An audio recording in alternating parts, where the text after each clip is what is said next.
Em nome do Pai, e do Filho, e do Espírito Santo. Amém. Estava próxima a festa da Páscoa dos judeus, e Jesus subiu a Jerusalém.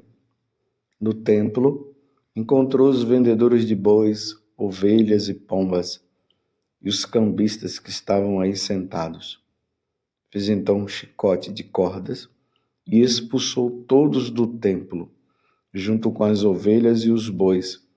Espalhou as moedas e derrubou as mesas dos cambistas. E disse aos que vendiam pombas: tirai isto daqui, não façais da casa de meu pai uma casa de comércio. Seus discípulos lembraram-se mais tarde que a Escritura diz: o zelo por tua casa me consumirá. Então os judeus perguntaram a Jesus: que sinal nos mostras para agir assim? Ele respondeu: destruí este templo e em 3 dias o levantarei. Os judeus disseram: 46 anos foram precisos para a construção deste santuário e tu o levantarás em 3 dias? Mas Jesus estava falando do templo do seu corpo. Quando Jesus ressuscitou, os discípulos lembraram-se do que ele tinha dito e acreditaram na Escritura e na palavra dele. Palavra da salvação. Glória a vós, Senhor. Meus irmãos e minhas irmãs, hoje a igreja celebra a festa da dedicação da Basílica de São João de Latrão. Segundo uma tradição que remonta ao século XII, celebra-se neste dia o aniversário da dedicação da Basílica de São João de Latrão, construída pelo imperador Constantino. Inicialmente foi uma festa exclusivamente da cidade de Roma.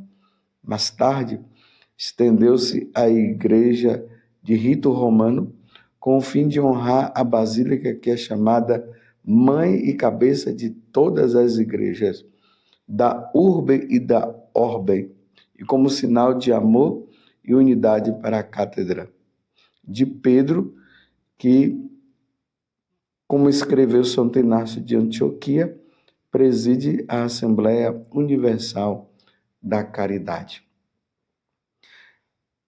Veja só, no Evangelho hoje nós vemos Jesus entrando no templo e quando ele chega lá, o templo, a casa de Deus, havia virado uma bagunça. A casa de Deus, o lugar da oração, o lugar onde o sacrifício é oferecido em remissão dos nossos pecados. A casa aonde nós vamos para rezar. A casa de Deus, aonde nós nos colocamos em oração. E ali, Jesus encontrou os vendedores de bois, ovelhas e pombas, fazendo ali o maior ruaça, troca de dinheiros e tudo mais. E o fim, o objetivo do templo de Deus, que seria justamente esse, que é de rezar, bendizer, glorificar, oferecer o devido sacrifício a nosso Senhor, não estava acontecendo. E aí Jesus pega o chicote e manda todos embora, porque a casa de Deus é a casa de Deus. A casa de Deus é a nossa casa, a casa de Deus é o lugar da nossa oração. Hoje, diante desta celebração, todos nós católicos nos voltamos não para a Basílica de São Pedro, mas nós nos voltamos para essa Basílica de São João de Latrão. São João, porque é dedicada também a São João Batista, e de Latrão, porque era o local onde essa primeira igreja no Ocidente foi construída. Então, ela se torna a mãe de todas as igrejas católicas, a mãe de todas as catedrais. É ali que está a cátedra aonde o Papa, quando ele é eleito, ele se senta, porque o Papa, na verdade, ele é o bispo de Roma, então ele senta ali na cátedra desta imensa basílica, muito bonita. Quem já foi em Roma já teve a oportunidade de ver, espero que você um dia tenha a oportunidade de ver também. Geralmente nas peregrinações, quando nós vamos na Itália, então nós passamos nessa igreja para ver. E ali o Papa, ele se torna o bispo da cidade de Roma e o responsável de toda a Igreja Católica. É ali que o Papa, os papas sentaram para assumir e tomar posse. Papa João XXIII, Pio XII, São Pio X, o Papa São Paulo VI, São João XXIII, João Paulo I, São João Paulo II, Papa Bento XVI e hoje Papa Francisco. Quando o Papa ele senta naquela cátedra e ele se torna, porque ele foi eleito, ele se torna o bispo de Roma, ele se torna também o Papa que quer dizer o Pai. Ele se torna o símbolo de unidade da igreja. Ele é o vigário de Cristo, é isso mesmo, é o que nós, católicos, precisamos tomar posse disso. Ele representa o Cristo.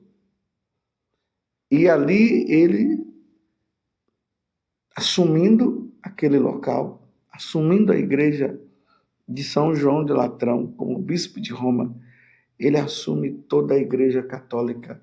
E aí ele se torna a unidade de toda a igreja. Porque Pedro é a unidade dos apóstolos.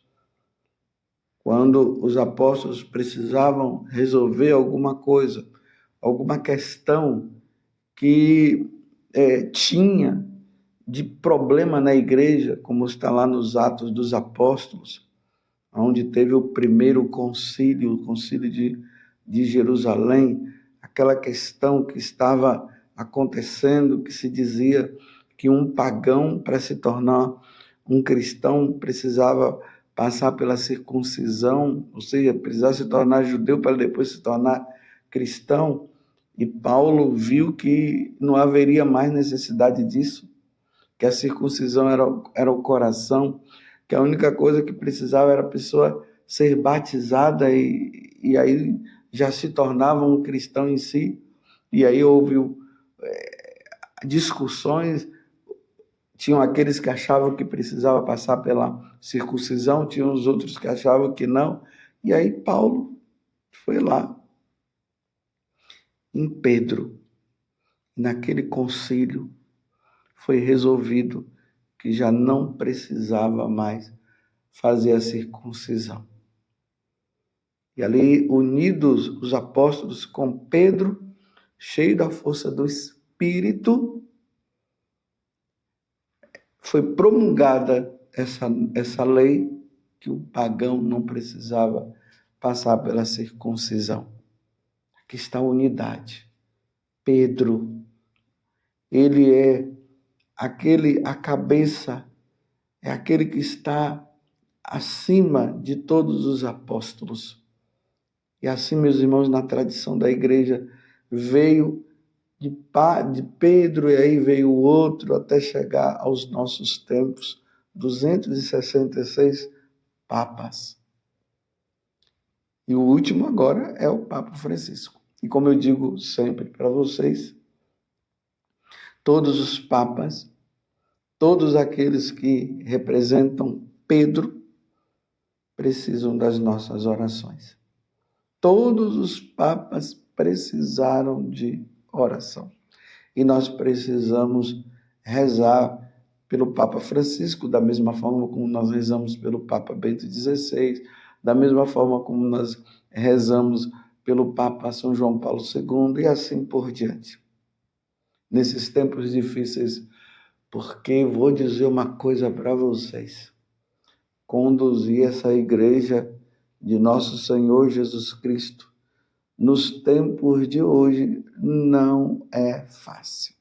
Com tantas influências daqui e de lá. E às vezes bispos cardeais que não estão unidos, cada um pensando de um jeito. E às vezes pode ser que influenciam até, como influenciaram no passado, muitos papas.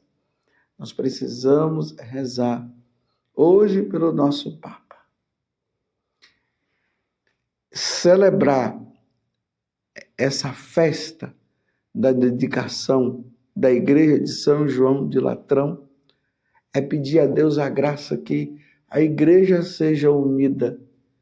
E aí o Papa precisa estar muito unido a nosso Senhor Jesus Cristo, muito unido à tradição da Igreja, para não se deixar influenciar por essa, por aquela pessoa, para sempre falar aquilo que a Igreja sempre nos ensinou.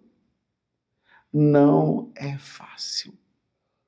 Vamos nos unir. E quero dizer, meus irmãos, às vezes eu encontro pessoas por aí dizendo que nós estamos sem Papa. Meus irmãos, nós temos um Papa. E o Papa agora, o atual, é o Papa Francisco. Houve um conclave. E nesse conclave, ele foi eleito. Esse é o nosso Papa. Eu não consigo imaginar eu, sacerdote da Igreja Católica, sem o vigário de Cristo, que é o Santo Padre, o Papa. Eu não consigo viver. Eu fico perdido. Eu me lembro que quando o Papa Bento XVI, ele renunciou, meu Deus, eu fiquei assim. Sabe quando o seu pai morre? Não sei se você já passou pela experiência, meu pai já morreu. A gente fica assim, perdido. E naquele, o que será de nós? Eu estou perdido, não tem Papa. Estou entendendo? Tem gente por aí que está caminhando, dizendo que é católico, e dizendo que não tem Papa. Não sei quando é que vai surgir esse tal Papa deles, como é que vai ser escolhido. Não sei, eu não consigo entender. Então, o Papa é aquele que mantém a unidade da Igreja, uma só fé, um só batismo, uma só Igreja que é a católica. É aquele que mantém as verdades do depósito da Igreja, para que todos nós possamos seguir tudo aquilo que, desde nosso Senhor Jesus Cristo, passando por Pedro, veio até nós. E é preciso, meus irmãos, que nós alimentemos a nossa fé. E eu repito, nesses tempos difíceis, em que a barca de Cristo, ou seja, a igreja de Cristo está sendo atormentada de um lado do outro por aqueles ventos fortes. Mas as portas do inferno não prevalecerão contra a nossa igreja. Jamais isso irá acontecer. Você tem rezado pelo Papa Francisco?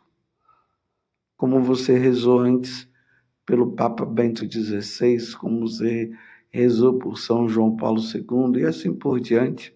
Você tem rezado pelo Papa Francisco. Hoje, o que o nosso Papa precisa da nossa parte é de muita, muita, muita, muita, muita oração, muito sacrifício, muitos rosários, muitos terços, porque os tempos são difíceis, meus irmãos. E o diabo, ele está fazendo de tudo, porque pouco tempo resta para ele. E nós estamos aí nos finais dos tempos, mas não estou dizendo que as coisas vão terminar hoje, o mundo vai acabar hoje. Mas nós, no nosso tempo, nós estamos vivendo os finais dos tempos e o diabo está com toda a força. E aí a gente fica vendo esse padre fala de um jeito, o outro padre fala de outro, aquele bispo diz uma coisa, aquele outro bispo fala outra coisa, e parece que nós estamos brigando conosco mesmos. Em vez de nós brigarmos com Satanás, com o diabo, que quer levar as nossas almas, e aí com oração, contando com a intercessão dos santos de Nossa Senhora e tudo mais, nós estamos brigando entre nós mesmos. E aí esse daqui fala isso, outro fala aquilo, esse daqui ensina de um jeito, outro ensina do outro jeito. E aí entra o Papa que precisa dizer para todos nós, é por aqui que nós devemos seguir. Nós precisamos ir por aqui. Leiam os mandamentos, leiam, vivam os sacramentos, estudem os santos padres, a doutrina da igreja, pegue o catecismo, senta na cadeira, leia, estude, para que nós não sejamos levados pelos falsos ensinamentos que já o apóstolo Paulo já nos dizia quando ele escreveu para Timóteo, dizendo que nos finais dos tempos muitos viriam com ensinamentos errados e que as pessoas não iriam suportar a sã doutrina e iriam partir para as fantasias, para as mentiras que o mundo oferece. Então, peçamos hoje, nesta grande celebração da unidade da igreja, da dedicação desta primeira igreja do Ocidente, aonde o Papa ele senta e ali ele assume toda a igreja. Rezemos pelos bispos, pelos sacerdotes, pelo Santo Padre, o Papa. Hoje o Papa Francisco, repito, é o Papa Francisco. Ali na celebração da Santa Missa, todos nós padres rezamos pelo nosso bispo, para que nós tenhamos unidade com o nosso bispo, e rezamos também pelo Santo Padre, o Papa, que é o Papa Francisco. O meu bispo é o Dom Vladimir. Qual é o seu bispo? Reze pelo seu bispo, para que ele tenha unidade, para que os párocos tenham unidade e ele tenha unidade com o Papa, e o Papa tenha unidade com os ensinamentos que nosso Senhor nos deixou, para que nós não sejamos levados por aqueles ventos. Você lembra? Aqueles ventos que queriam destruir a barca de nosso Senhor, querendo destruir a igreja, e Jesus estava ali. Diante desses tempos, meus irmãos, nós não podemos esquecer que nós temos um Deus, e esse Deus está atento a todas as coisas que estão acontecendo ao nosso redor, todas as coisas que vêm acontecendo dentro da igreja. Deus está atento. No momento certo, Deus fará. Enquanto isso, sejamos fiéis. Somos católicos. Repito, reze pelo seu padre, seu pároco, reze pelo seu bispo, reze pelo Papa, reze pelos cardeais, para que todos possam cumprir a missão de salvar as nossas almas. Louvado seja nosso Senhor Jesus Cristo, para sempre seja louvado, e a sua mãe Maria Santíssima, e desça sobre você a bênção de Deus Todo-Poderoso, Pai, Filho e Espírito Santo. Amém.